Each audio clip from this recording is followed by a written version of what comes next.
आज जानिबा malaria fever. Malaria fever ମଧ୍ୟ ମଶା ଦ୍ୱାରା ବ୍ୟାପିଥାଏ। ଏହି ମ୍ୟାଲେରିଆର ପରଜୀବୀ ଜୀବାଣୁର ନାମ ପ୍ଲାଜମୋଡିୟମ।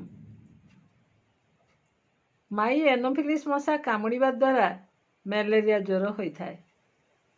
ଏହି ମଶା ସନ୍ତସନ୍ତିଆ ଓଦା ପାଣି ଥିବା ଜାଗାରେ ବଂଶ ବୃଦ୍ଧି କରିଥାଏ।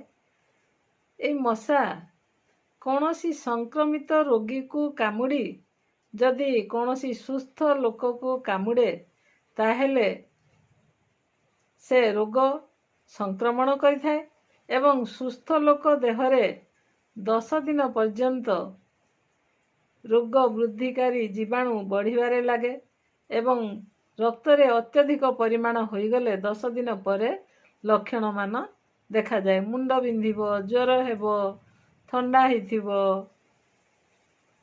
ତେଣୁ ଏପରି ଲକ୍ଷଣ ଦେଖିଲେ ଆମେ କହିବା ପୂର୍ବରୁ ରୋଗୀ ନିଜେ ପରୀକ୍ଷା କରି ଡାକ୍ତରଖାନା ତାଙ୍କର ରିପୋର୍ଟ ଧରିକି ଆସିଥାନ୍ତି। That is good. କାରଣ ମ୍ୟାଲେରିଆ ରୋଗ ମୃତ୍ୟୁ ମୁଖରେ ପକାଇବାର ବହୁତ ଆଶଙ୍କା ଥାଏ।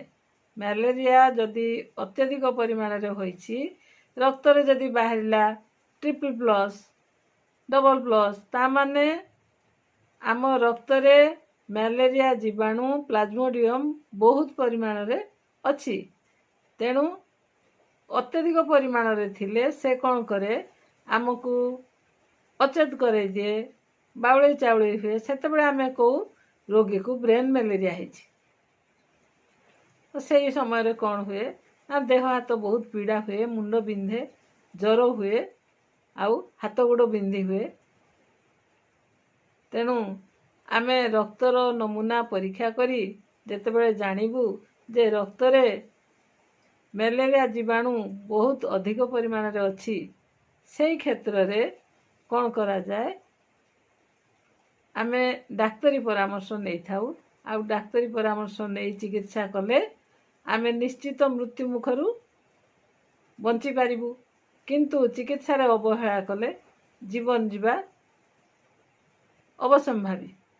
ତେଣୁ ଆମେ ଏଇ ଟିପ୍ସକୁ ମନେ ରଖିବା, ଅନ୍ୟମାନଙ୍କୁ ପରାମର୍ଶ ଦେବା, ନିଜ ପାଇଁ କାର୍ଯ୍ୟରେ ଲଗାଇବା, ଆମେ ସୁସ୍ଥ ରହିବା, ଅନ୍ୟମାନଙ୍କୁ ସୁସ୍ଥ ରହିବା ପାଇଁ ପ୍ରେରଣା ଯୋଗାଇବା।